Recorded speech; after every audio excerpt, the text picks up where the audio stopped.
if I love to say, if you can sit on your feet, sit on your feet so you can keep sitting on your feet. The reason I like this position, if it is manageable, and obviously for sensitive knee reasons, it would not be the top choice for people with that situation.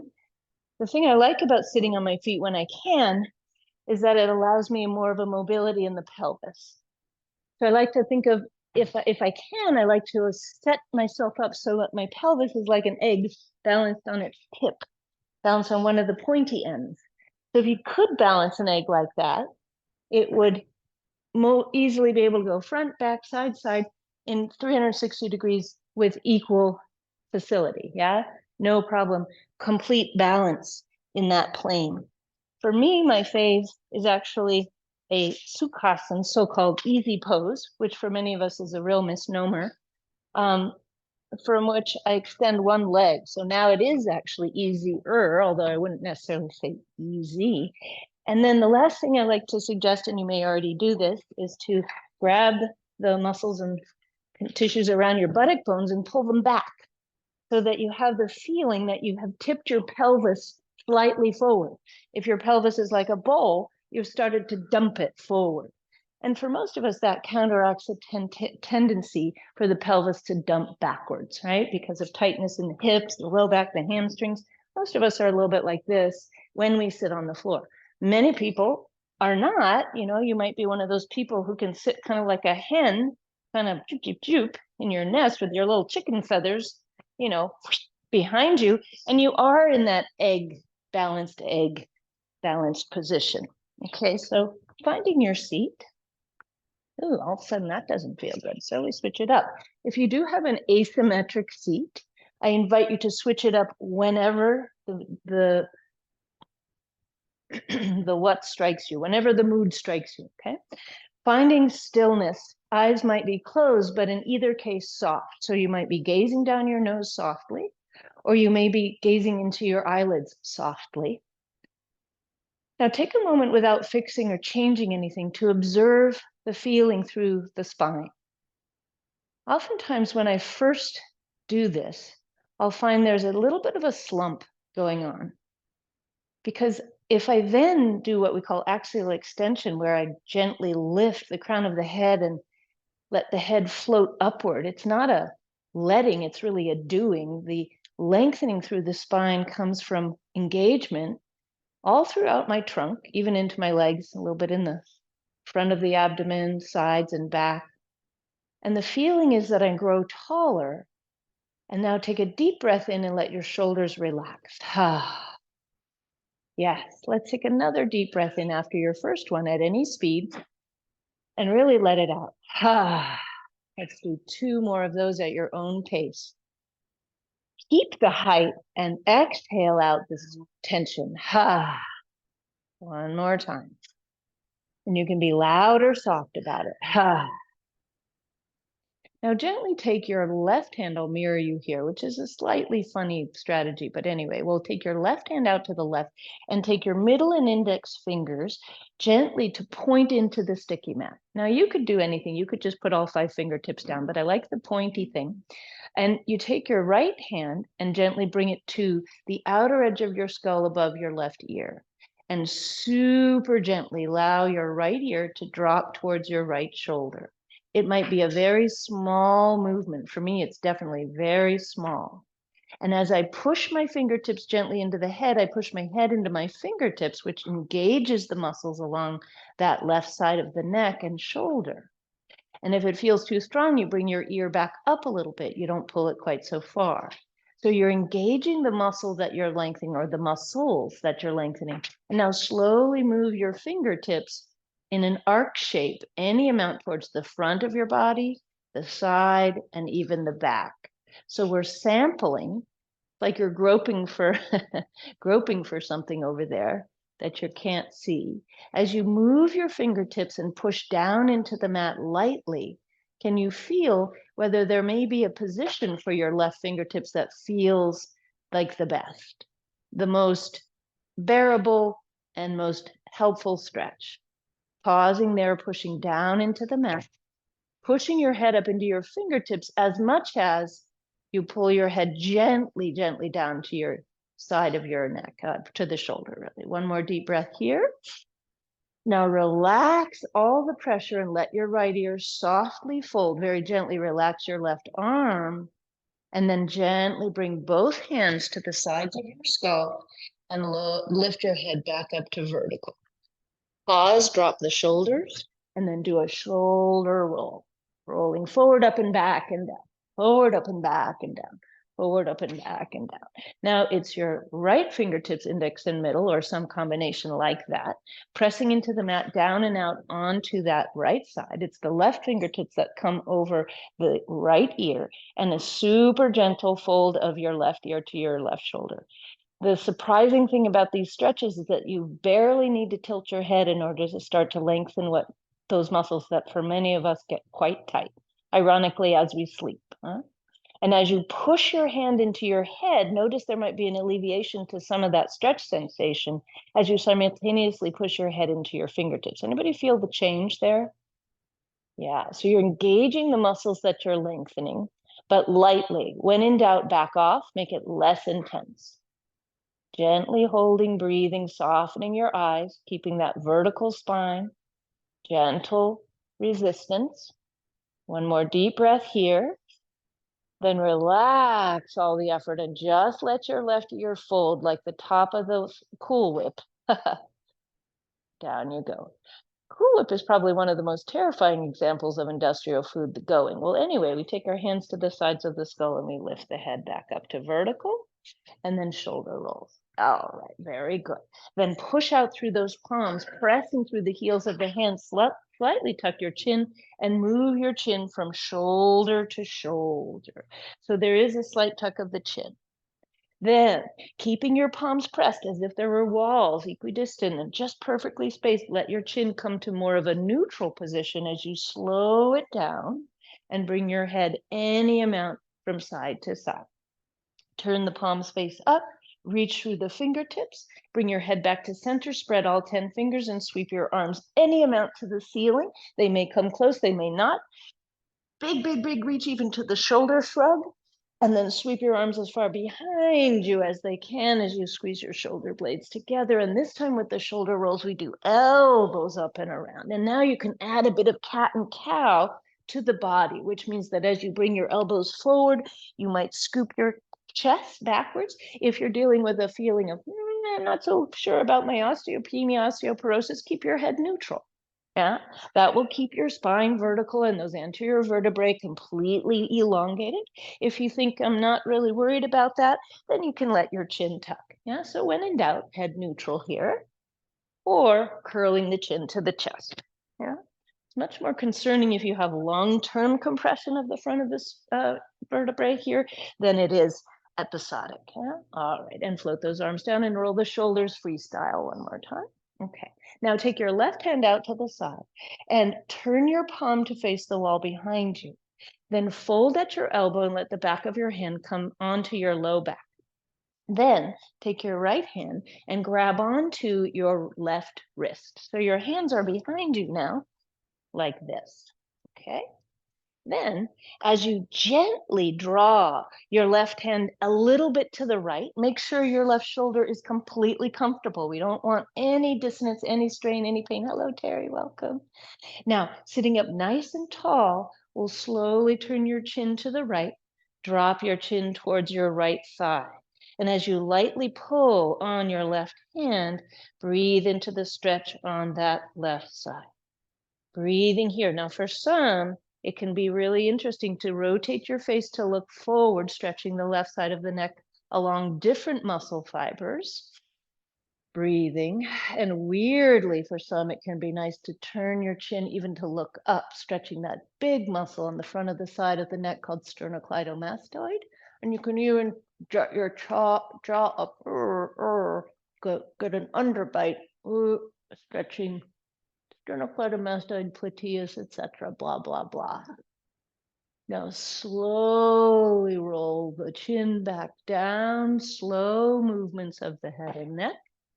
Gently breathing one more time, let the head fall. And slowly bring the chin to the center. Let your arms soften and sag behind you. Then bring your hands to tent the fingers around the skull and gently lift from the sternum, from the chest. Then the head goes up, and then reach your arms wide, spreading your fingers. Turn your palms to face forward and open up your chest. Tuck the chin. Squeeze your shoulder blades together. Let your arms come to roughly shoulders distance, but you can always go lower or higher depending on how your shoulder joint feels. And really squeeze those shoulder blades together as you turn your chin any amount to the right, maybe looking for your right thumb, but we don't force it. Big breath in. Slow rotation of your chin back to the center. Draw the navel in and up. Keep the shoulder blades squeezing, pleating those muscles between the shoulder blades. Look left. Maybe you see your chin, maybe you don't. Maybe your eyes are closed. Big breath in and come on back to the center. Spread your fingers and then pull your fingertips towards each other behind you as if you had two flat walls behind you at an angle. And then release the arms down. Oof. And then shoulder rolls. Please feel free to do the elbow mediated shoulder roll if that works better for you. All right, one last one. Let's shake out the hands. Yeah, if we could shake out our brain without juggling ourselves, that would be nice, but we're not going to do that. Okay, so we can do this instead. Open, close, open, close, open, close your eyes. And now close your eyes and go open, close your mouth.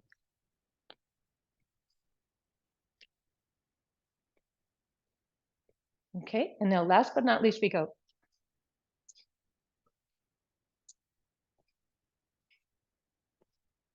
All right. Whew. That's the version of shaking out your head. Okay, now you take your right hand out to the side, turn your palm to face forward, then rotate your palm to face the wall behind you, which means your thumb rotates down. Bend at the elbow and bring your right hand behind your back, anywhere that's comfortable. And if your left hand can grab your right wrist comfortably for that right shoulder, great. If it doesn't feel good, just let your hand rest on your back. You don't have to pull the wrist. Sit up nice and tall and gently draw your right hand to the left and let your left ear drop towards your left shoulder. Anybody feel a stretch? Breathing here. And super slowly, this is slow, slow, slow, I rotate my chin down towards my right thigh. So I'm getting into a little bit more the upper back muscles, trapezius, upper trapezius, scalenes, etc. Breathing. And in this position where my head is now tilted anteriorly over my right thigh, left thigh, excuse me, I'll turn my chin any amount over to the left, over to the right, sorry, looking up and to the right. For some, it's nice to lift the chin, choose the position of your chin. You can draw a little arc with your chin over to the left, looking up, feel that sternocleidomastoid. You can even do the thing with your chin forward, like I used to have a little dog niece named Gayo, and she was part wolf, and she'd go, ooh. Ooh. And when she would do that, ooh, at the moon, quite literally, she would jut her little lower jaw forward. Now slowly rotate your chin back and down to the left side. Let it be a soft rotation. Slowly let your chin come back through the center. Let your chest stay lifted, even though the chin is tucking, and that protects your front of your spine if you're concerned. But even if you're not, let your arms relax and slowly come on back up and rotate. All right, that's enough of that. How's everybody feeling? So that neck work feels kind of like you have to be a little careful. So I really do like to do it, and it's surprising how little movement you need in your neck to stretch it. So let's take your hands to your neck and give it a little massage, because sometimes the heat and warmth of your hands kind of massaging through the upper neck and shoulder area can alleviate a feeling of kind of, ooh, that was kind of, whoa, yeah. Right. Excellent. Okay, and shake, shake, shake. Very good. Now, take your strap. We'll do one more thing seated, and then we'll lie down, I promise. How's everybody's backs doing here, sitting? Anybody feeling pain in their back? Stiff. Okay, stiff we're okay with. Stiff. Okay, stiff we can do. Pain we don't do. Pain you do the next thing lying down if you're feeling pain. So what I'm going to do is I'm going to take this strap. and I'm going to wrap it around the space right below my belly button. Okay, and what I do with this strap is I don't buckle it, but I just take one end in my right hand, the opposite end in my left, and cross the strap over. So I'm holding the right end of the strap in my left hand, the left hand of my strap in the right hand. And as I have that strap now around my belly area, I'll hug my elbows into the spine. And now as I sit up tall, breathe into that strap all the way around, 360 degrees, breathe in. Try to broaden your strap and then cinch the strap, pull it in to squeeze out the air. Abdominals engaged. Then inhale again into your strap. And exhale, cinch it up. 2 more times, elbows in, shoulder blades down your back. Inhale. And exhale, cinch it in. Last time, inhaling. Exhale, cinch it in. Nicely done. Now take a breath and let it go.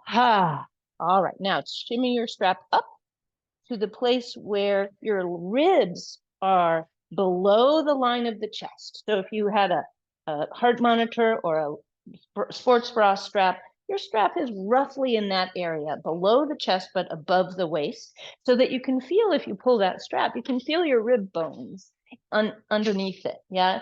And now, hugging the elbows in again, so that the shoulder joint is fully engaged in its socket. The upper arm bone is in the socket, the shoulder joint feels comfortable and held. There's a little bit of engagement in the muscles around your upper arm bones to keep your arms there. And now as you breathe in, expand your strap in all directions. And let it go.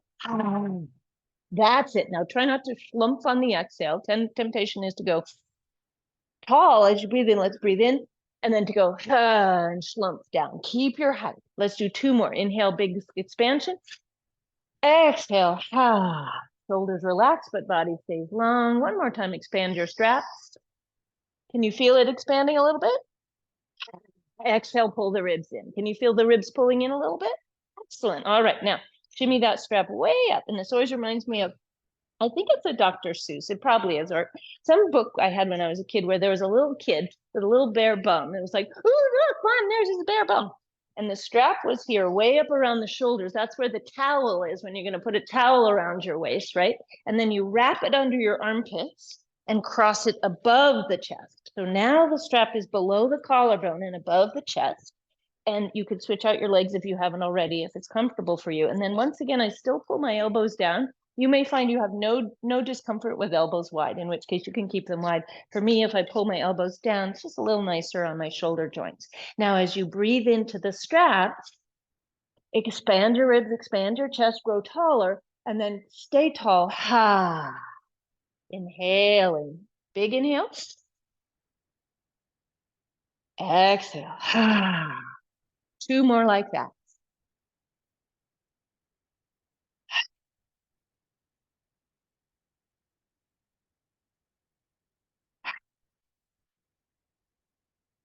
Keep the height, release your strap and roll your shoulders.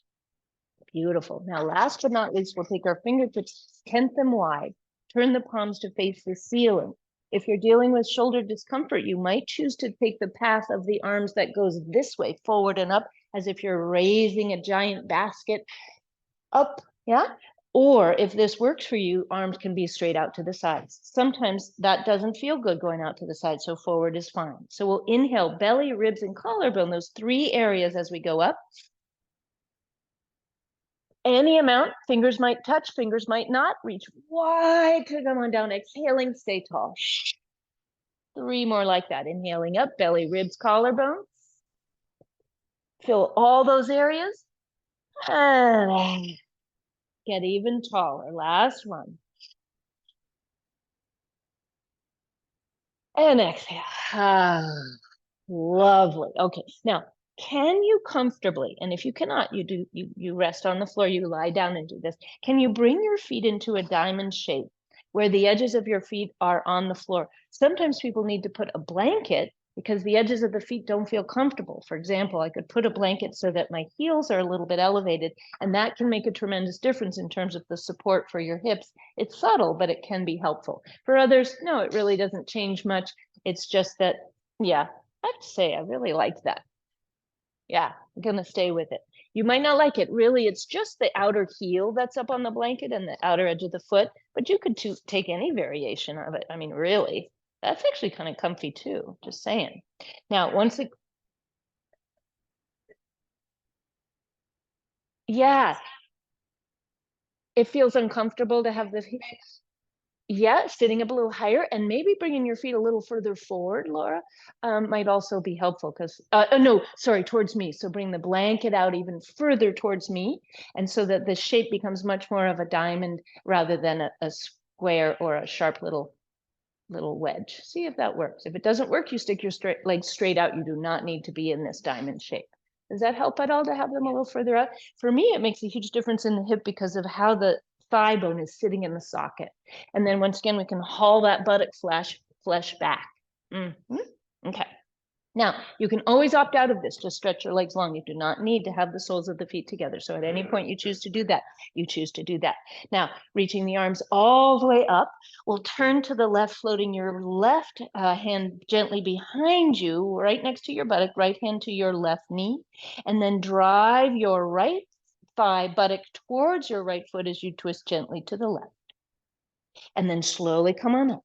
Now your hips will rotate, which means now I drive my left buttock bone forward. So my left buttock actually slides away from the wall and I come back up and I twist again to the left. So I'm gradually inching off my bolster.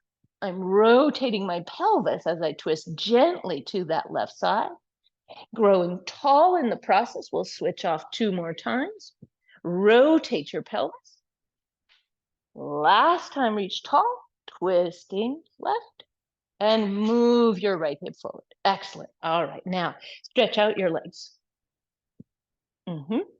Dandasana. Now, for some, we need to bring that blanket up under the knees because having no support under the knees can be nudgy.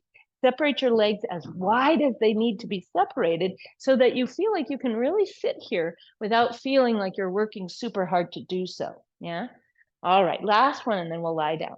We reach the arms up, grow tall. You can even shrug, and then twist to the left again, repeating what we did. But now, as you twist to the left any amount, push your right foot forward, pull your left foot into your hip. So you really move your right foot to the clock wall, flexing both feet. Then come on up, reaching, and then twist to your right. Push your left foot towards me. Let that foot travel along the mat, sliding your left buttock a little bit off your bolster. One more time each side, reaching way up, twisting left. I'm starting to fall off my bolster. I'm going to have to move in a second here. Yeah, push that right foot forward. And last time, lift up and twist right. Push that right foot forward. Very good. And slowly come on out, slough off your bolster. Take away your bolster from underneath you, and we'll lie down onto our backs. Thank God. Grab your blanket. If you're a blanket-free person, you need not use one.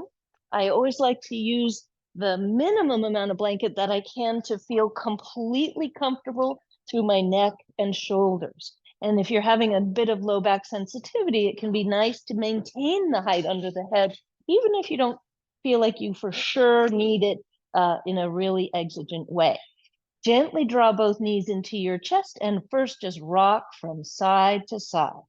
Massage your back. Now, can you take that same kind of breath we did earlier as we rock from side to side? So you breathe into your belly, your rib cage, your collarbone, and then this time flatten out your low back as you exhale completely. Then again, belly, rib cage, collarbone. You're as full as you can possibly be. If you were a balloon, you'd be about to pop. Exhale completely. Last one at your own pace. And let it go. Pause your rocking, flex your feet, squeeze your knees and ankles together, hug your knees in close to your chest. Hold on to your thighs or kneecaps. I'm a kneecap person myself. You might be a back of thigh person, totally fine. Push your knees gently away from your chest only until your back starts to come off of the mat, and then pull them back in a little bit. So your back stays flat the whole time we do this one. And then widen your knees out to the side and bring them back in close.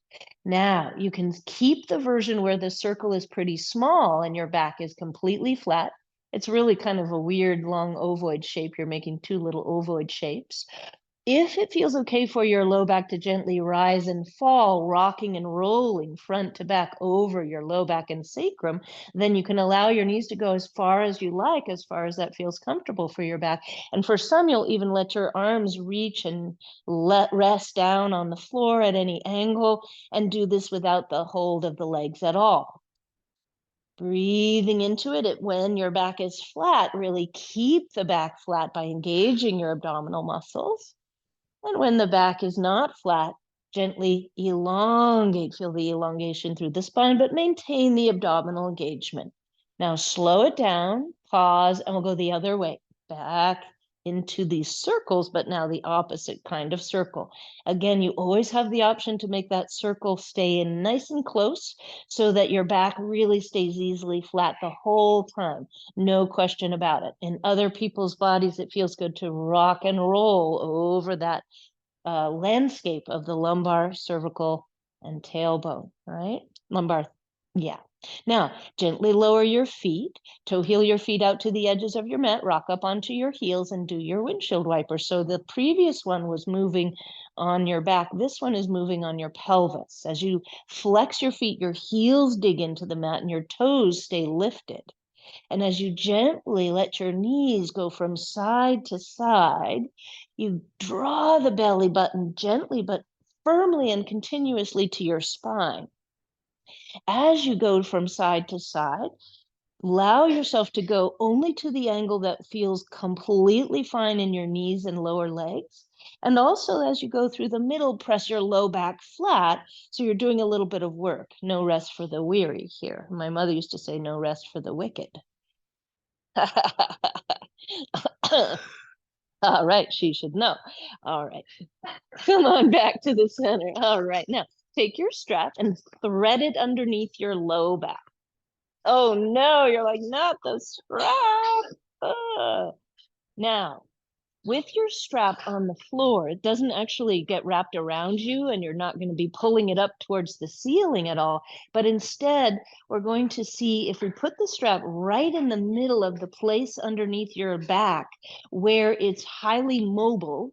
That means it's probably not under your pelvis or your ribs, but right underneath, probably mostly where your low back is, your waistline. Yeah, so check to see if you can put your strap in a position where if you grab the strap with one hand and pull your hand along the floor to the side, that your strap gets pulled out from under you. Not completely, okay? For most people, it is, exactly. Now, you can do the experiment by bringing your knees into your chest.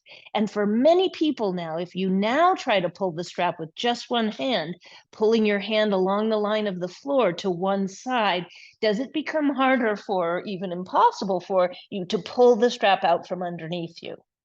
Anybody notice the difference?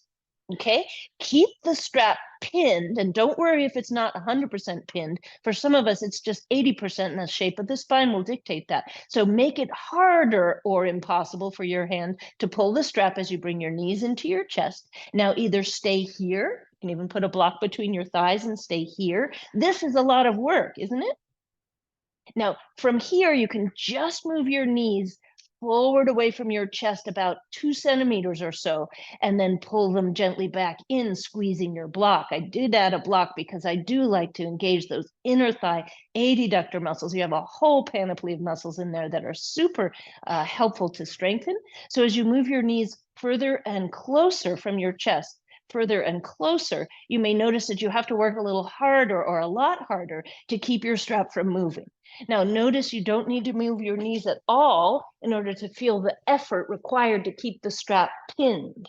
If this is too easy for you and you'd like it to be more intense, you can remove your strap, the block, and start toe taps, one set of toes at a time, tapping lightly onto the mat in front of you. No need for that, though. You can do this just with the block squeeze, not even moving your legs at all, just pulling on your strap, squeezing your block, pressing your back into that strap. That's it. It's amazing how much work is required. Yeah, and being a little mindful of your hands and how they feel. Yeah, Let's bring that up a little bit higher for you, Shelly. Up here you go. That's it. That's it. And there you go. You've got it. That's the action we're looking for. Beautiful, Michael. Can I try? Oh, there you go. See, I like this part. I get to come by and try to pull your strap. There you go. That's the action, Jerry. Exactly. Do you feel that? You made it much harder for me. That's it, Marlene. Squeezing your block and then pushing down. There you go. Do you feel that? You're really pushing into the floor. You got it. That's the action we're looking for. And you can do this even with your feet on the mat. Very good, Terry. That's it. Yes. This is super good for you, right? Strengthening for your core and making space in your low back. Yeah, it's the opposite of that arching feeling. Beautiful, Robin. Yes. Pull, pull, pull. Oh, don't let me pull, don't let me pull. There you go. If you want more intensity, bicycle your legs and see if it makes it even more challenging. You do not need to take these uptick suggestions. You can stay. There you go. That's it. So now we're bringing blood flow to your back and make sure you don't overwork, Lisa. Okay, you're doing beautifully. That's exactly the action we're looking for. Yes, Laura, good. How's your back feeling? Okay. Feeling tired and uncomfortable? Okay, good. All right. So we're going to work carefully today. If you encounter a movement that feels bad, we don't do it. Yeah. Only 7,000 more. You guys are fine, right? Yes. Beautiful. Press, press, press, press, press. There you go, Cecile. Even more. Press, press, press, press. You're tired. Why are you tired? You've only been doing this for like 5 minutes. There you go. And rest when you're ready.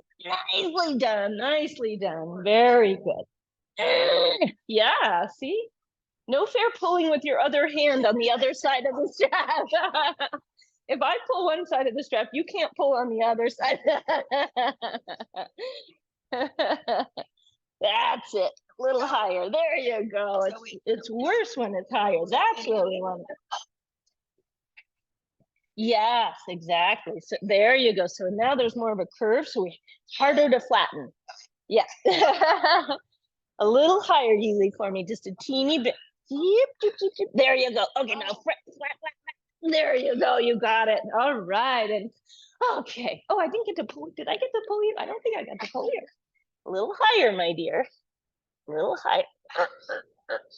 There you go. And now release and stretch your legs long. Nicely done. Well done. That was a marathon. My goodness. Wow. Okay. Whew. Stretch those legs long. Reach your arms overhead. Kick through your heels. Flex your feet. Spread your toes. Squeeze your buttocks. Get long, long, long.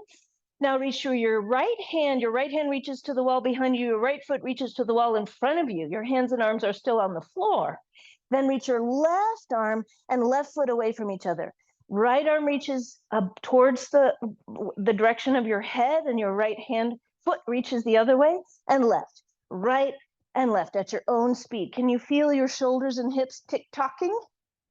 Sometimes you'll even hear your shoulder area clicking, grinding, breathing. Anybody feel that? No, thank God. Okay. All right. Take a break, bring your knees into your chest and rock side to side. Nicely done. All right, sorry for bad news. We have one more of these thingies to do. I say sorry for bad news, and you don't really believe that I'm sorry, do you? I borrowed that from T.S. Little. I just always thought that was so cute. Sorry for bad news. Okay, resting your head, bring your knees into your chest. This one isn't specifically or solely for abdominal strengthening. This one is to use your thigh bones as levers to draw one side of your pelvis away from your rib cage and then the other. So Jessica, this is the one that I thought might be a little helpful for you in releasing some of that tension pattern you've got going on, causing pain in your back. So what we do is we bring the knees into the chest, hold on to your legs wherever it's comfortable for you to hold, maybe kneecaps, back of thighs, shins, and now gently move your knees close to your chest, and then slowly as far as they can go while your back still is completely flat without effort. And then back in close, feel the rounding, And then move the knees away until the back feels long and flat with little to no effort, I should say, instead of no effort. One more time, knees in, rounding the back. It's a subtle thing, kind of curling up into a little walnut shape. And then push your knees out just enough so that your back feels long and flat. Now flex your feet, pull all 10 toes up to your knees, and wrap your right hand behind your right thigh. Put your left palm on top of your left thigh, just above your kneecap. So your hand is pretty close to your knee, but it's on your thigh bone. Keep your feet flexed and now flatten your low back. Pull on your right leg, but look at it with your eyes to see that your leg does not allow your arm to move it into your chest. Now push on your left leg at the same time, but check again to see that your leg pushes against your hand so your leg does not move position. Does that make sense? You've been here before, I think.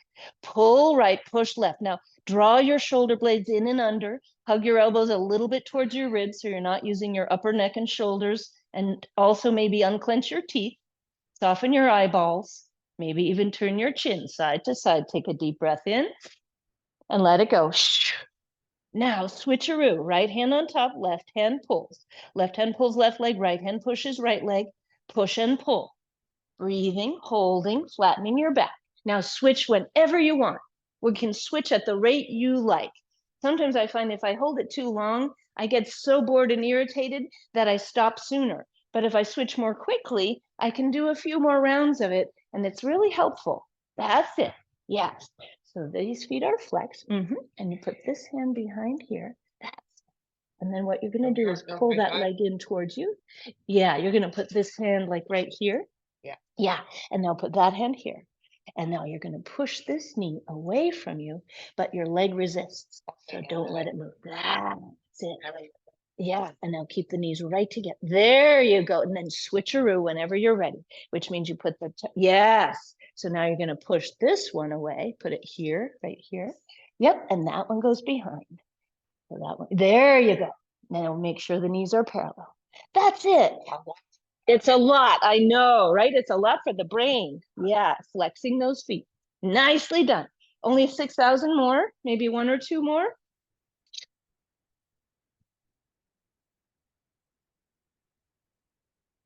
All right. Now take your block, bring it between your inner knees. Yeah. Take your block between your inner knees really high up, right by the inner knee bones on its widest axis. So the block goes from right to left on its widest axis, way up close to your knees, practically off of your kneecaps. Now put your feet on the floor and squeeze the block as tightly as you can. Squeeze, squeeze, squeeze, squeeze, squeeze. I'm going to switch you for this one and squeeze that block for me. Yes, very good. I stole your block. I promise I'd give it back. Squeeze, squeeze, squeeze. Now slowly lift your hips, any amount. Just a gentle hip lift. This is a small flow bridge. For some, you won't want to lift the hips a lot. For others, the hips will float right up. If the height under your head feels too much, you take it away and lower your hips back down. There you go. Squeeze, squeeze, squeeze that block, lifting and lowering, taking your time. Only 7,000 more hip lifts. Beautiful. That's it, Anne-Marie. Squeeze the block. Beautiful, Sarah. Bringing your feet forward towards me, Jessica, about, yeah, voila, perfect. Squeezing and lifting. Two more times. Beautiful. Knees okay here? Nice. The block squeeze helps, right? It helps keep the thighs in order. Otherwise, they get a little deranged. Bring me your left foot, Cecile, just a teeny bit. There you go. Doesn't that feel weird? Who knew? Nicely done. Yes, exactly, Laura. How's your back doing? Good. The stiffness changing at all? We'll see, huh? Oh, I'm so, yeah, that's right. You said legs. How are your legs doing? That was funky. Yeah, that external rotation. All right, very good. Turn your toes forward for me, Shelly, just a little bit. Yep, very good, Michael. And now lower all the way down. Keep your block, bring your knees into your chest. And if you're comfortable with that block still, keep your block and flex your feet and reach your arms wide to a comfortable T shape. Your T might be a drapey T where your arms are more hanging downwards towards the hip height.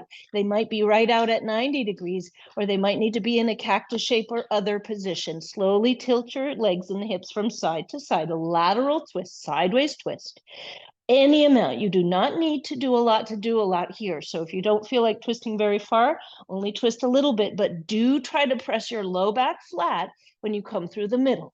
That will be aided by the knees being closer to your chest. So if you're dealing with a feeling of a little bit overload, then you let your knees be in closer to the chest as you twist. If you're looking for a little bit more intensity, let your knees move to about a 90-degree angle.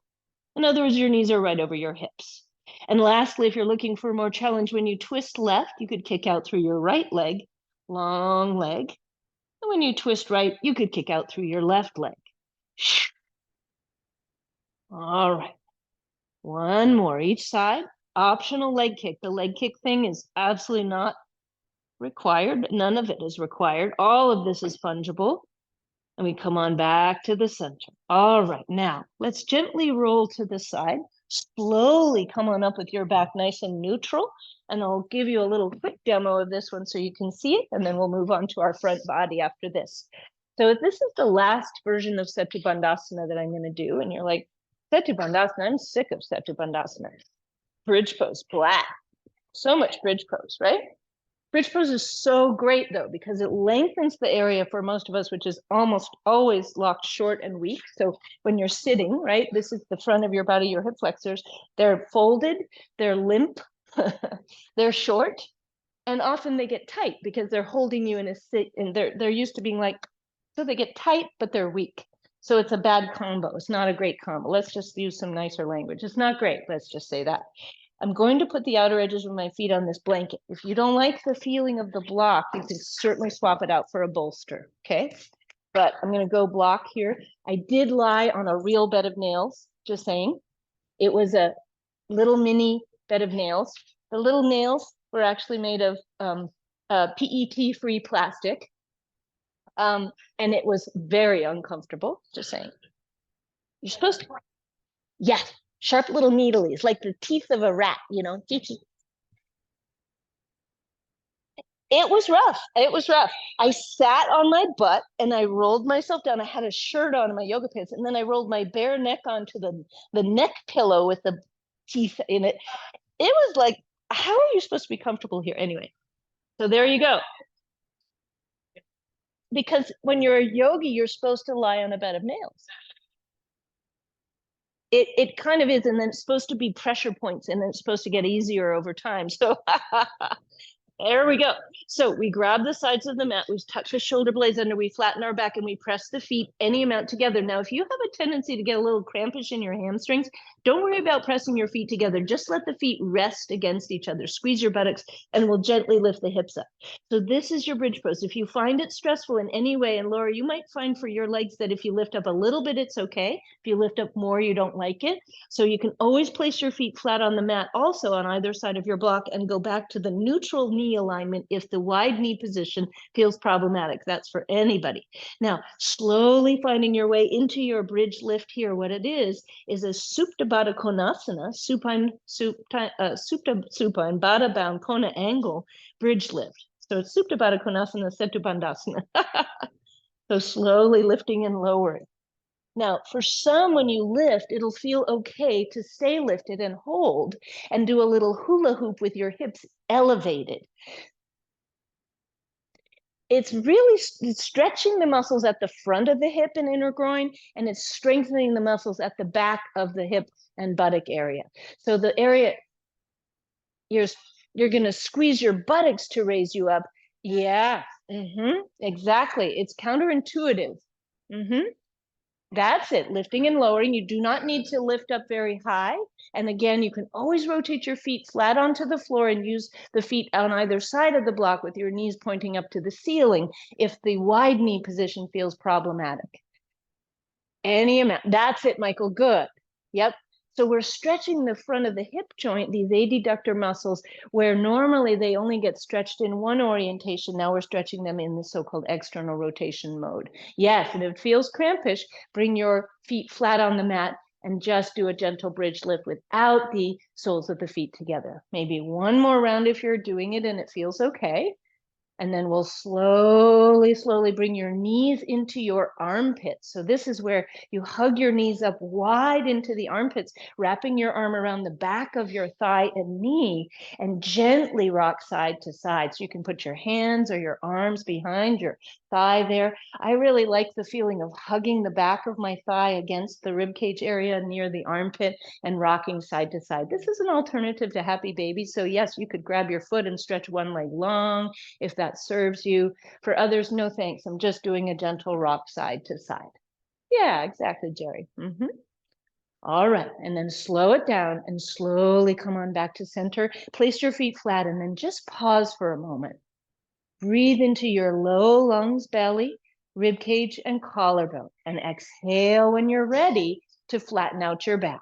Let's do 2 more at your own pace. And you can exhale loudly if that helps you.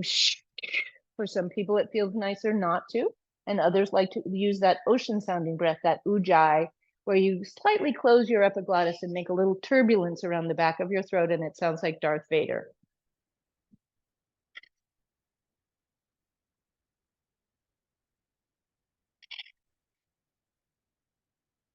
And then pause and just notice nothing. Notice everything. Notice not doing.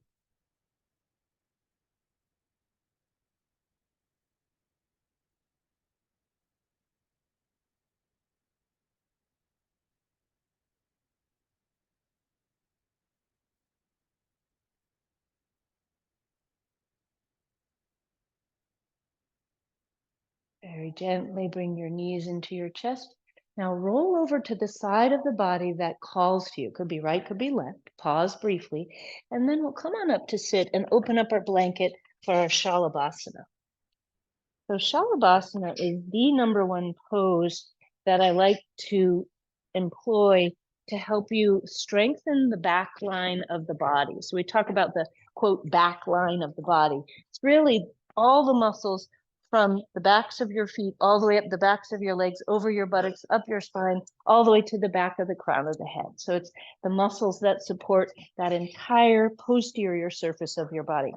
This blanket wasn't folded correctly, so I'm doing my typical snitty thing and trying to get it to fold nicely, and it's not working. So anyway, we open up our blanket into the middle of your mat. Check to see that you have kind of a comfortable position to rest down on your front body, chest and hips on the blanket, feet and head on either side of it on the mat. Now, for some people, it really does help a lot to put a blanket or a bolster, for example. Blanket can be nice because it's a little smaller underneath the tops of your feet. So if you realize it's not really working for you to have your feet flat on the floor, maybe you rest your calves, really it's lower calf or lower shin and ankle on a bolster or a blanket. Wander your feet about hips distance apart and take a moment to check to see for your body if tucking your toes under, folding your toes forward up towards your knees, folding and stretching the plantar surface of your feet, that the instep part of your foot, if that works for your toes, it can be a beneficial thing to straighten your knees and bend them, straighten and bend. So this toe tuck position can keep plantar fasciitis somewhat at bay. So it's not a bad thing to cultivate in your feet. Now, keep your pubic bone pressing down and see if you can rest the tops of your feet down comfortably. If not, again, on some height with the tops of your feet.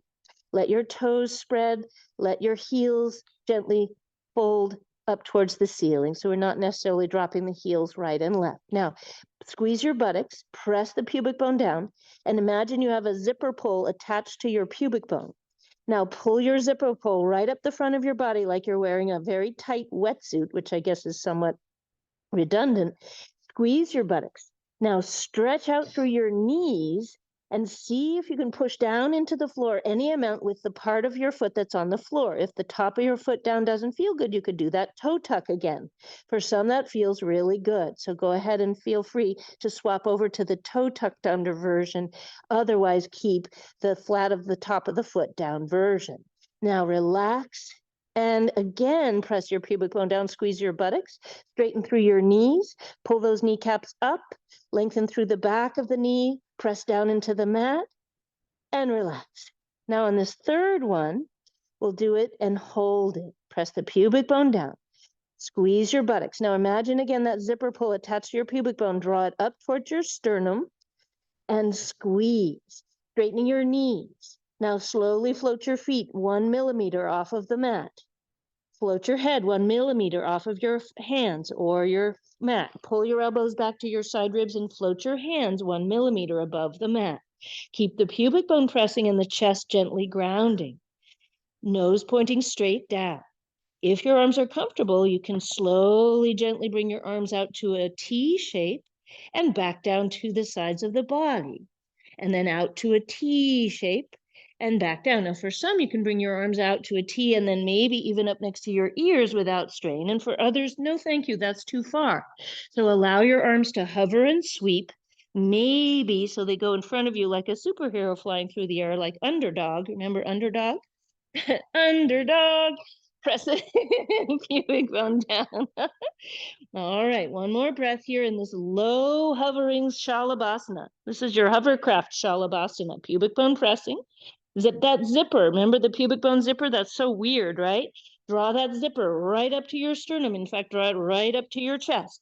And then float your hands down, rest your body, bend your knees as you flex your feet. Super soft circle with your shins. Breathing, flexing your feet. For some, can be just enough action in the lower leg muscles that ends up stabilizing your knee slightly. So that calf muscle stretching here can actually, it goes across the knee and can actually keep your knee a little more stable. Switch it up, go the other way. For others, a nice soft foot doesn't change the feeling in the knee at all. I just have a sort of a fixation on flexion. There we go. All right, if your hands are stacked, switch it up. Other hand on top. It might feel like somebody else's hand. It's kind of weird. And back we go. Now you can repeat the one we just did, but no matter whether you're repeating that or moving into this other one, what we need, if you're doing the next one, we need a block nearby. So raise your hand if you need a block. Anybody need a block? Okay, good. Everybody has a block? Okay, voila. Have your block near your dominant hand, right or left, doesn't matter. Legs and feet about hips distance. And now again, you can repeat what we just did, but it starts as usual.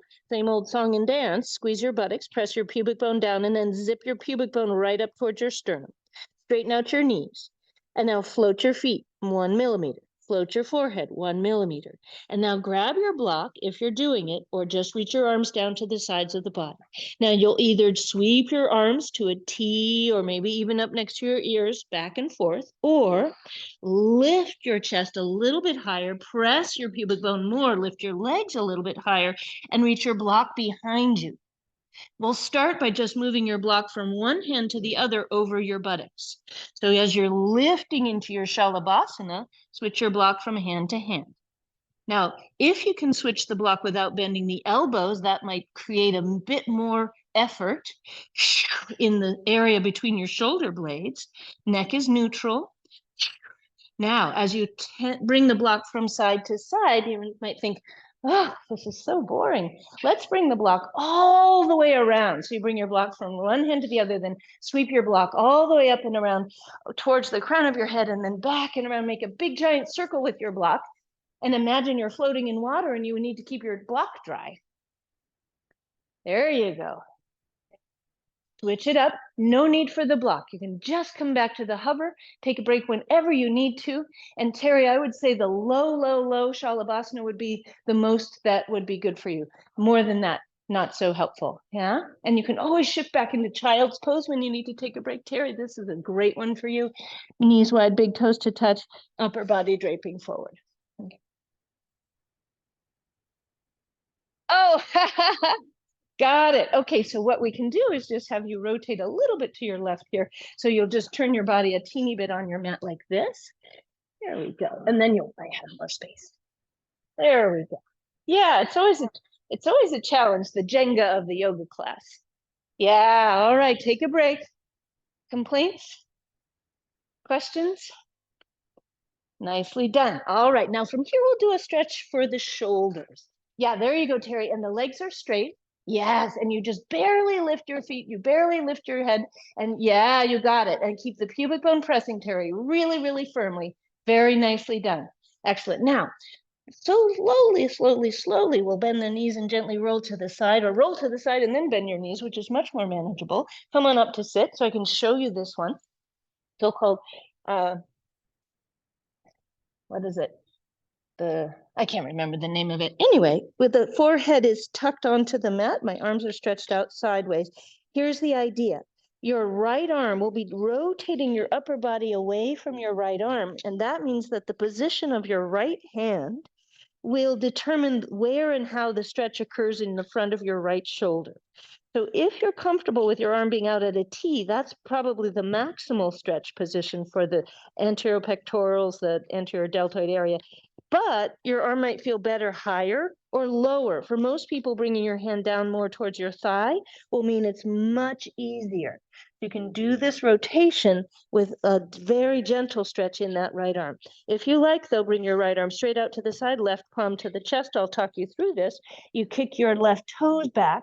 And then finally, for some, you reach the arm up. Maybe you float your head, squeezing the shoulder blades together, pushing down with the right hand, circling your left palm, maybe flexing your back foot or pointing it, even circling your left foot. And then we come on back to the center. So I'll talk you through it if you haven't already started. Right arm stretches out. We rotate that, bend that left knee and rotate your left hip up off of the mat, pushing into the floor with your left hand. That's it, Shelley. Bending that knee that's on top so that left leg bend. That's it. You got it, Shelley. Yes, left hand is reaching up and open and spreading those fingers, squeezing the shoulder blades together. That's it, Lisa, not overworking, okay? You all right there? Very nicely done. Ah, head can be up or down. Either way. For me, I like my head on a block, just like Cecile has. It's really nice, or a folded blanket. For others, head down, just draping down. That's it, Sarah. And then do an arabesque back with your left foot, Sarah. So it goes way back behind you. You try to touch the partition with your left toes. Voila. That's it, Anne-Marie. Keep the pubic bone pressing towards Dunkin' Donuts. That's it. Even a little bit more. There you go. So it's a real extension through the pelvis. So really arching the back if it works for you. That's it. There you go, Terry. Nice work. That's it. Marlene, good. Resting the head. And now slowly, that's it, Michael, turning your left palm to face the mass axe, if it works for you. It might not. That's it. So in principle, the left arm is here, and we're opening like that with the thumb paddling backwards. That's it. There you go, Terry. Beautiful. Whoopsie, and I'm not going to step on your glasses. I'm going to put them right over here. There we go. Excellent. All right, now slowly roll back down. Take a moment on your tummy. Beautiful, Jerry. Bend those knees, flex those feet. Gently rock side to side with your legs. You can even just swish your buttocks from side to side and rock your ankles if you don't want to bend those knees. All right, so to the second side, now it's the left arm that stretches out, and I do an analysis here. I think, did I like the blanket under my head? Oh, I'm going to put that blanket there so my head can rest on that. That's going to be nice. Then stretch your left arm out to the left and choose the angle. Again, for many people, it'll feel easier on that left shoulder if the left arm walks in closer to your rib cage, maybe even right down by the side of the body. Right palm on the mat next to your right shoulder. Bend your right knee. So there's a lot of audio processing going on here. It's like, oh my goodness. Okay. Now squeeze your buttocks, press your pubic bone into the mat, and lift your right hip, your right shoulder. Roll onto the left ear. You can rest your head if you like.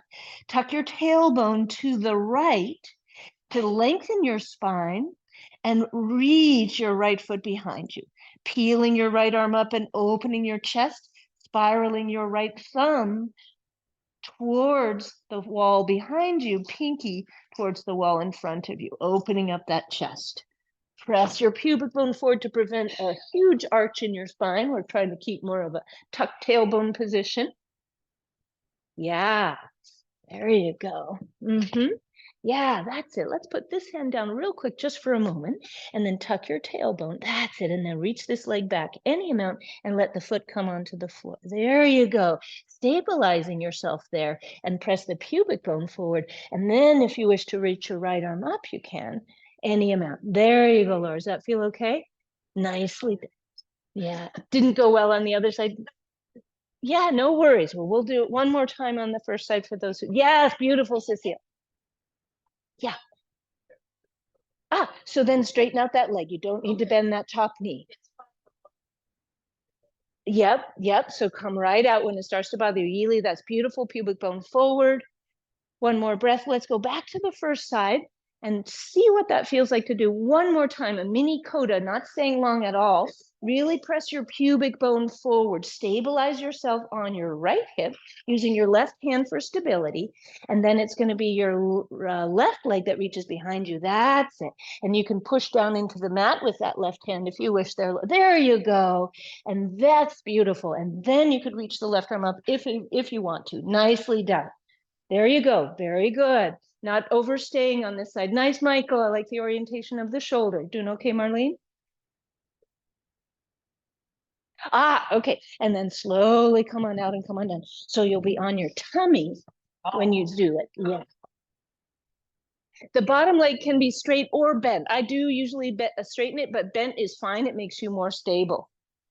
That's a balancing act, exactly. There you go. And gently stretch your arms out wide to the side. Now, everyone come into child's pose. Take your time. That's it. Breathing into your child's pose. If you prefer downward dog, totally fine. Take your time. What we would do is we would bend this knee and then push this hand into the mat here. And yet keep that right arm out to the side. There you go. A little further down this way. And then gently lift this hip. That's the rotation. Yes. And that's all you do. Yep, come more down. Yeah. Okay. And then that's enough, right? That one is a lot. Okay. Adho Mukha Svanasana or child's pose. Take a break. And believe it or not, we're slinking our way towards Prasarita Padottanasana with 2 blocks. So what is that? What am I saying? Wide-legged forward fold, where you're going to face the long edge of your mat. For some, you'll be facing Mass Ave. For others, you'll be facing in towards me. And Terry, you can, of course, face the clock wall as Anne, as you wish. Now, taking all the blankets off your mat, we'll move, and all the props off your mat, we'll move to face the long edge of your mat and sneak our way up into so-called wide-legged forward fold. Most of our weight is in the legs and feet, so that the blocks are really just a place for you to make very light fingertips onto the blocks, which means that the buttocks are behind your heels. The feet, if that works for your ankles, can point straight forward. So if you look at the direction of all 10 toes, we're hoping that they're all lined up like little cars parked in perfect little lines, pointing straight into the long edge of your mat. For many of us, if we bend the knees and push the buttocks behind the heels a little bit, it's almost like a squat position. Now, if you prefer, you can certainly pull your heels in and point your toes outward. This would be an externally rotated variation, which for some bodies feels much easier on the hip joint. So if you're feeling some dissonance and discomfort in the hip joint when you're bending your knees in this wide-legged forward fold, either decrease the bend of the knees or pull the heels in and the toes out, and that may be beneficial for you. In either case, spread your toes. Now, check that the weight can move into your feet, not completely into the heels. So you want to have maybe about 45% of the weight in your heel, 45% of the weight in the metatarsal, and 10% in your toes, maybe even less, okay? The spine is long. Now, as you let your upper body lengthen forward, pull your navel in and up and slightly press your lumbar spine to the ceiling to flatten out your low back, which means you're doing a little bit of a cat pose in your low back. Sometimes I'll even put one hand on the back of my low back so that when I hug the belly in and up, I can feel those lumbar vertebrae pressing up into my hand, slight flattening action. Then I'll gently move my blocks like chess pieces forward. Move your palms forwards, lengthening through. Let the head float just above the arms. Let the chin be neutral. And now drop your brain into your feet. Right hemisphere into right foot, left hemisphere into left foot. Feel your feet. Draw the navel gently in. Hug the ribs up and in. If the weight in the hands and arms feels excessive, bend the knees and pull the hips back a little more. You can always put your forearms on blocks instead. Now, finally, some people like to turn the blocks to a lower level, and that's fine. Maybe some people even take the blocks away and spider their fingers onto the mat. This becomes a hybrid pose between downward dog and wide-legged forward fold. Adho Mukha Svanasana and Prasarita Padottanasana. Can you lift and spread all 10 toes? Check that the height of your hands, whether on the mat, on the blocks, feels sufficiently high that you can really lengthen your spine as a priority. Yes, Marlene, taking a break, you can even rest on your back and pull your knees into your chest. There you go. Yeah, that's it, Terry. Beautiful. Even resting your chin a little bit for a more neutral neck. Nicely done. Yes, keeping the weight as even as it can be, outer and inner. Yeah, did you feel that difference? So there's a little more action in the feet, drawing your kneecaps up, but not locking your knees. You're doing a beautiful job. Yeah, beautiful. Breathing into it. That's it. The hips often have a little bit of a tilt. There you go. Yes. Breathe into here and breathe into here. That's it. Gently draw this shoulder just a little. There you go. Nicely done. You feel okay there? Breathing into it, spreading your toes best you can.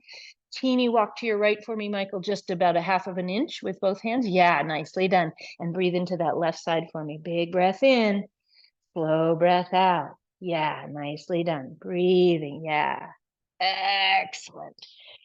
Slow, soft breathing. Now, for some, it's nice to hang. For others, it's nicer to go into a twist. So if you're going to do the twist, you can do both. You can hang and then meet us in the twist. But what I like to do is very gently bend my knees, pull my blocks back in close, stack them tall, so that my spine can be nice and long. Some of you won't need the height, but I actually like the height a lot. I'm actually putting one tall block on top of the other so that I can either put my hand or my forearm on the block, elongate my spine right over the blocks that are under my sternum. So I'm lining up my spinal column with the center line between my feet, and then put my right hand on the block, or right forearm on the block, my left hand on my low back, and I gently twist to the left.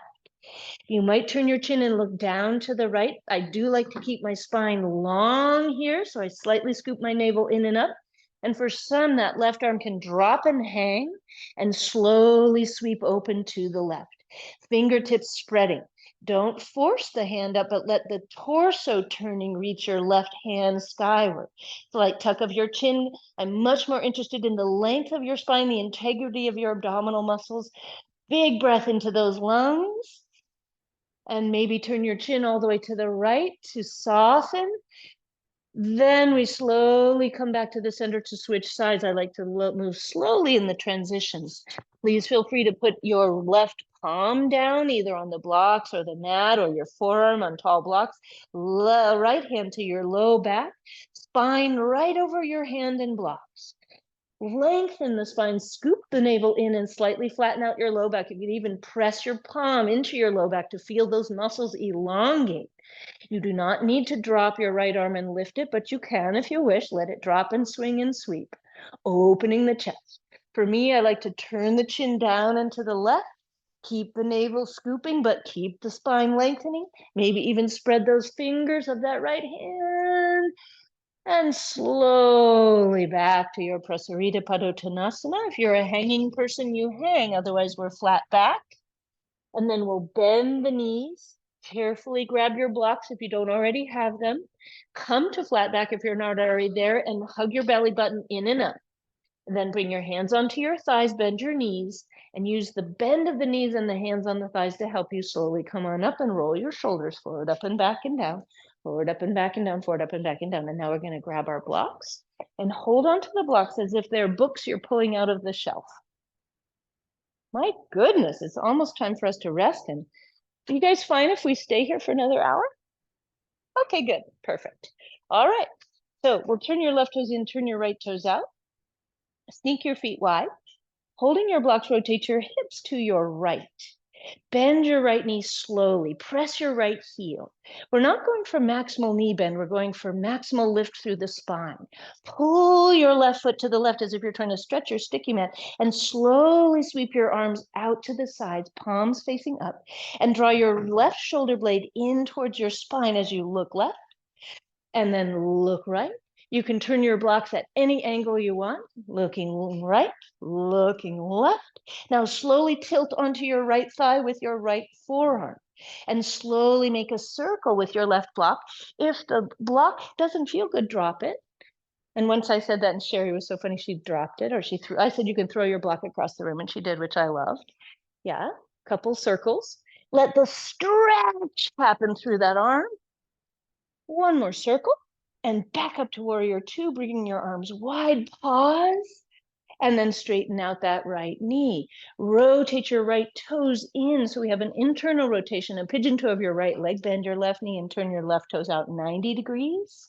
Having the blocks, if you wish, you don't need to, otherwise hands can be on your hips. And then bend and straighten your left knee. Don't need to go to a deep bend here. Yeah, that's it. Push into your left heel. If your back knee, your right knee can straighten, that's lovely. Take your blocks down and out, right and left. Now turn your hips to the left, but bring your chest to the right as you look at your right block. So it's a twist. And then turn your gaze to the left. Sink into your left heel. Don't worry about the knee bend. One more time, gaze right. Grow tall through your spine. You can even raise your eyebrows to help in that endeavor. Look left. Very good. Now tilt onto your left thigh, an optional circle with your right arm. Breathing. You can slowly circle any amount. I often find my eyes traveling around in the direction the block is taking, but you don't need to. You can find a fixed focal point. Press through your left heel. Big breath in. And slowly come back up. Virabhadrasana 2, Warrior 2. Look right. Look left, shoulder blades down your back, press through your left heel, then slowly reach your blocks up any amount. They might be wide, they might be narrow, and straighten out your left leg. Turn your toes interiorly and bring your blocks down. And now very gently, heel, toe, heel, toe, heel, toe, feet together, shake out. All right, for a gentle balance, keeping your blocks if you wish, step, step, step, facing the clock wall. That's it. Or any wall you wish. Yeah, you can choose. If you're mad at me, you turn around and face away. Right? That's the passive aggressive yogi move. All right, slow it down. And then walk your legs together. For some, that means the feet will come together. For some, it means they will not. When your legs are as close as they're comfortable being, for some, that means your feet come together, but your legs do not. So whichever position you end up in vis-a-vis legs, micro bend your knees, squeeze your buttocks. And then take your blocks forward and elbows bend out to the side. So my blocks are resting on my hands. Then slowly begin to peel your left heel up, just the heel. Push down into the mat with your toes, gazing at a fixed focal point. From here, you can stay right here. This is already a balance. You can come up onto just your toe tips, just the toe tips. So you're still touching the mat. You can even dig in a little bit, gazing at that fixed focal point. You do not need to lift your foot at all. You can flex your toes of your left foot up, but all you need to do to come back down is point. Flex and point. Touch the mat. Flex and point. Now, if you wish, you can flex and hold. And finally, you can lift a little bit, externally rotate, and slightly bend your right knee. Shiva. Gazing forward. Any position you choose.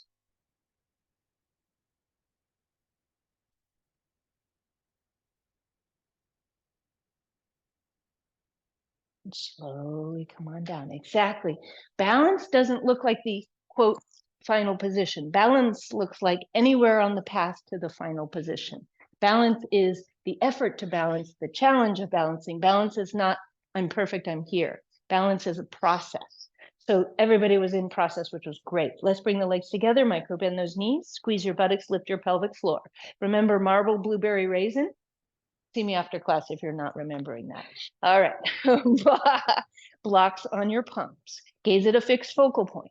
Squeeze your inner thighs and start to peel your right heel up, just the heel. Then maybe just the little metatarsal pads. Then you're just balancing on your tippy toes. Then if you flex the foot up, you're balancing. Point the foot, you have your extra point. Flex, you're balancing, point down. Flex and hold if you wish. Do not need to go anywhere. You can put your toes back down at any point, gazing at a fixed focal point. Externally rotate and lift your flexed right foot if you wish. Final option is to bend your left knee any amount. Breathing. Let your blocks be light. Let them be like lotus flowers. That's the music for our pose.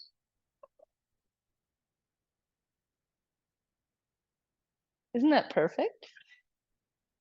And lowered. Nicely done. All right, so let's take your bolster. Now, for some, you'll want the height. For others, you'll find you don't. And that's fine. You can take a strudel folded blanket if you prefer. Remember, the strudel fold is where you take a stack folded blanket, fold it in half along the fringes, and there you've got a lower surface for your hips if you wish. The idea will be to take your hips up onto the height if you like it, blanket, or maybe even nothing.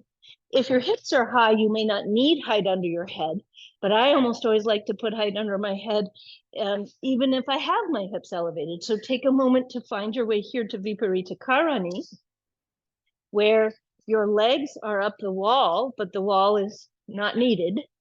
You have your strap around the soles of your feet, and then you can wrap the strap around the fleshy part of the hands, or you can do this without your hands. If holding on feels uncomfortable, you can do Viparita Karani without your hands. If you're using the straps, again, you can wrap it lightly and around your hands so that it's a little bit easier. You don't have to grab so actively with your hands. And we'll rock the legs from front to back. So this is this sort of gentle, relaxing analog of what we did at the beginning of class, where we were rocking over our lower back and sacrum. Only now, if your hips are elevated, you won't feel the same patterning on the mat, but you'll feel your hips and sacrum on the bolster or blanket. So rocking back and forth. If your legs and feet can be as close as possible within the strap, that's great. Maybe even inner edges of the feet touching. That can be a helpful aid in giving you the contact points between your feet. And eventually we're going to be working your inner big toes together as well as the inner big toe mounds. But of course, if that's uncomfortable, for some of us, we have a little bump there, a bunion, and that can be uncomfortable. So separate your feet as needed as you rock your legs from front to back. Now keep your legs gently in the strap, roughly vertical, and take your right knee out of the strap and put your right foot flat. Reach for the strap with your left hand, wrapping the strap around the palm. You can always just reach for your calf instead, or use your forearm against your inner calf if grabbing the strap is not a good option for you. Now, as you bring your right knee up towards your right armpit, put your right arm inside of your thigh. Use your right hand to grab the inside of your right ankle, and then let your right knee drop out to the side. So it's a Ardha Supta Baddha Konasana. Your right knee is bent out to the side, and your right arm, elbows resting on your inner right thigh, right hand gripping inner right ankle. Now rotate your left toes and knee to the left and see if opening the left leg to balance out your right feels manageable. Elbow down, left elbow on the mat. Breathing here as you flex through both feet. Use your right arm to gently nudge your right knee rightward, and allow your left arm, as you use your left hand, you can lengthen the back of the thigh outwards and downwards, stretching the inner groin on both legs. You can always opt to put your right foot flat on the floor, knee to the ceiling. You can also stretch your right leg long down the mat. For some, that feels a bit better. So take a moment in your Ardha Supta Padangusthasana. There you go, beautifully done. If you're not really feeling it, you might need to push your foot up into your strap a little bit, against which you pull your hand on the strap to create a little more resistance. And you might need to draw your extended leg foot downwards and outwards a little bit more to feel it. Very good, Shelley. Yeah, do you feel the stretch in the inner groin here? And sometimes I like to just rotate it a little bit more that way. There you go. That's it. Good. And then evening that out. Yeah, that's it. So you just have a little more evenness between right and left sides of your pelvis there. That's just a little bit nicer for the muscles in your back. Does it feel sustainable? It tilts, yeah. So you can also bend that knee a teeny bit, yeah. And allow yourself to play with the knee bend so that you maintain more of that symmetry. And in that context, lengthen the inner groin. Does that feel manageable? Yeah, good. Yeah, so we take away some of the load by bending the knee. Yeah, yeah. Do you feel that okay? Back feeling okay here? Excellent. There you go. So that's the action. So therefore, your thighs are almost in the same position, even though the left leg is the more straightening leg. Yes, nicely done, Laura. Good. Yeah, good idea to take a break there. Beautiful. All right, lovely. Let's slowly come on up to the center, placing your feet into the strap, and we'll do the other side. You can gently rock front to back, or you can go directly to taking your left foot out, bringing your right knee in, or right leg into the strap. Yes, left knee under the armpit. Yeah, exactly. There you go. Yeah, there you go. And even a little bit of that action. Yeah. So in principle, that leg moves that way, not forcing, but over time. And it's okay if, how's the knee doing? Okay, good. Yeah, and you can even let go. You can, yeah, you can even, good. Beautiful, Jessica. Yeah, exactly. And more limber. Yeah, beautiful. Yeah, exactly. How's the back doing? How's the hip area doing? Okay. If it feels ugh, you might need to go onto the mat instead of having your hips elevated. So that's something you could try. Yeah, that's it, Sarah. Good. How's that feeling? Excellent. Beautiful. Nice, Milton. Knees okay? No, okay. No worse than usual? Okay, voila.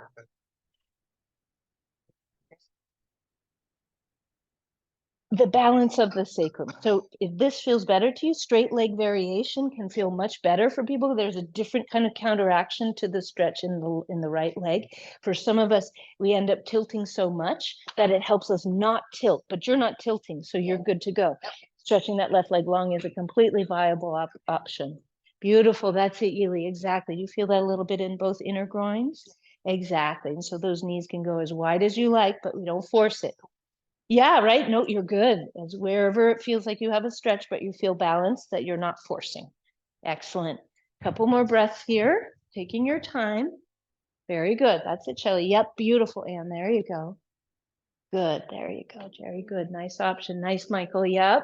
Yeah, exactly. So in principle, yes, exactly. The thighs are good. Tiny bit. Yeah, that's all you needed. Yeah, that was just a teeny bit of rotation you had there. Very good. Beautiful. Excellent. Feeling okay there? Yeah, nice flat back. Very good. That's it. Excellent. Doing okay? Okay. All right. We'll take our time and slowly come on back. I'm going to set up, you guessed it, Stonehenge. I'm going to put 2 blocks tall. Any resting pose that serves you right now is all that we're looking for. I do often put a blanket over the front of the body just as an added weight. Some will prefer to put that blanket under your head. If you're in the Stonehenge, just check that you're fully supporting your calves. Sometimes we get to where it's just the ankles and the knees. Now, there's another thing I like about the Stonehenge, which is that I can kind of push the flesh of my calf out to the side and drag my shin bone in, and therefore create more of a neutral alignment to my legs, where normally I have external rotation in my legs. When I drape my thighs on my bolster, I can end up in a little bit more of that neutral, so-called anatomical position with my knees, maybe even slightly internally rotating. So take your time to find any resting pose that you find restful so that you can stop doing all the things and just be all the things.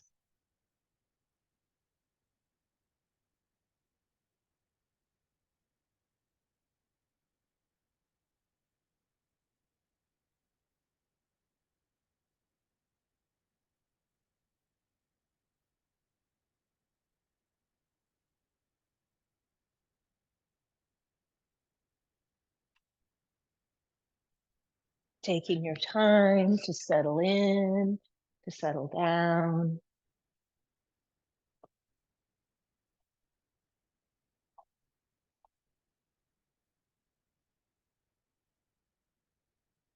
allowing your brain to soften in your skull.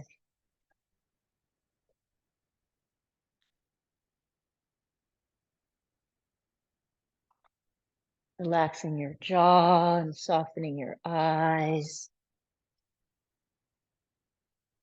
Breathing into the belly and then letting the breath find its own path. No need to guide it or create effort in moving it.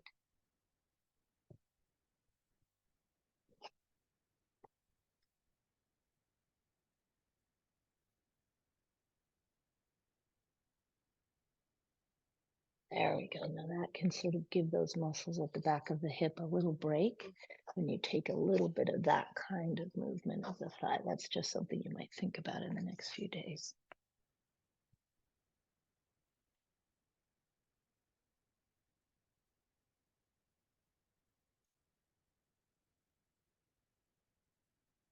Softening your eyes in the sockets. Feel the warmth of your eyes behind your eyelids. Feel the softness of your eyelids, the whisper of your eyelashes. Soften your eyebrows. Let them be like sleepy caterpillars resting on your forehead. Soften into your lungs and into your heart. Soften into your peritoneal cavity and all those internal organs.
Very gently begin to bring your breath deeper into your body,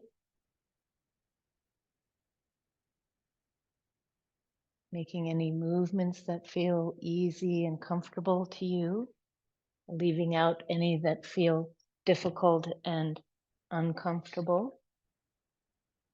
You may opt to sit or you may opt to stay resting. You do not need to move at all.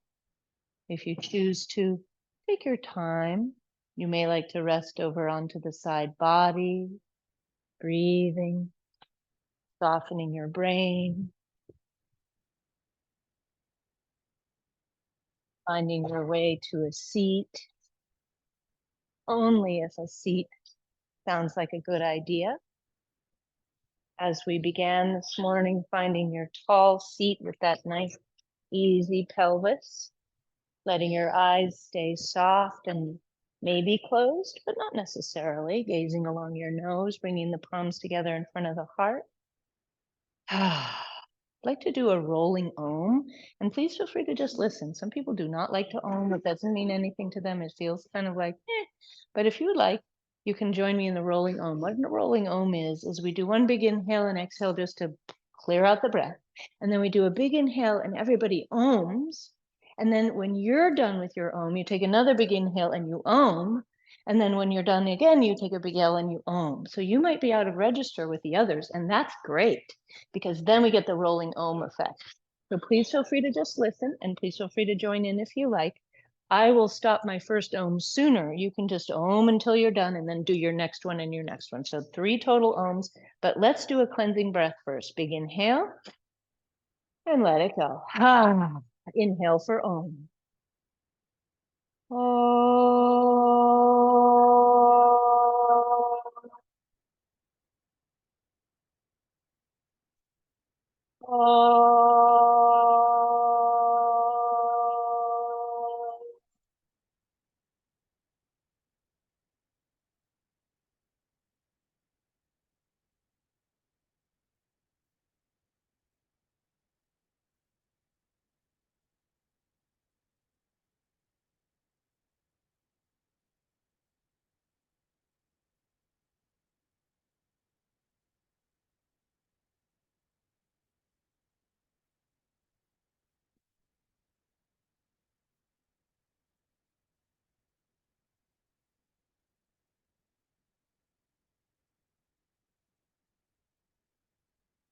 Big breath in to catch it and let it go. Thank you. Thank you for humoring me. I love a rolling om. Or as we say down in Florida, I love me a rolling om. One of my friends, he's so cute. He grew up there and he has the cutest little Southern accent. He's a organic grass farmer who happens to grow cows on his grass. So he's like totally Michael Pollan, whole thing. He's wonderful. And he has the cutest little accent. I love Mia. So, all right. So next Wednesday, I'm here. Wednesday night, I fly to Portugal for 10 días. I'm going to Portugal for 10 days next Wednesday night. So I'm here all the way until next Wednesday night, and then I'm gone for 10 more days. What I'm doing is I'm building a yoga community in Porto, and I have a studio there where I'll be teaching for 10 days with my friend Gianna, and then I'll be back. And the idea is for me to be able to go there and teach, and then eventually I'll invite people to come with me and hang out in Porto and take classes in Gianna's studio with me and with other people who are Portuguese. So the idea is that I'll be teaching in Portuguese eventually. Right now, it's probably going to be mostly English, but we'll see. We'll see how that goes. So I will be gone for 10 days.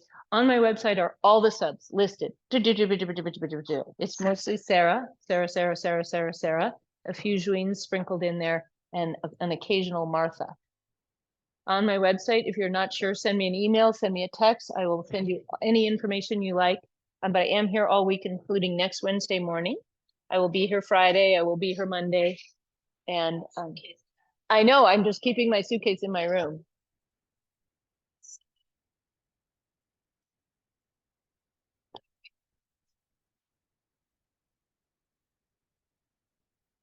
Oh, yeah.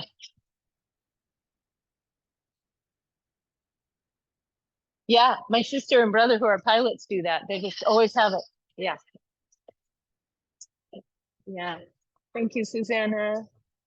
Great to see you. You're muted.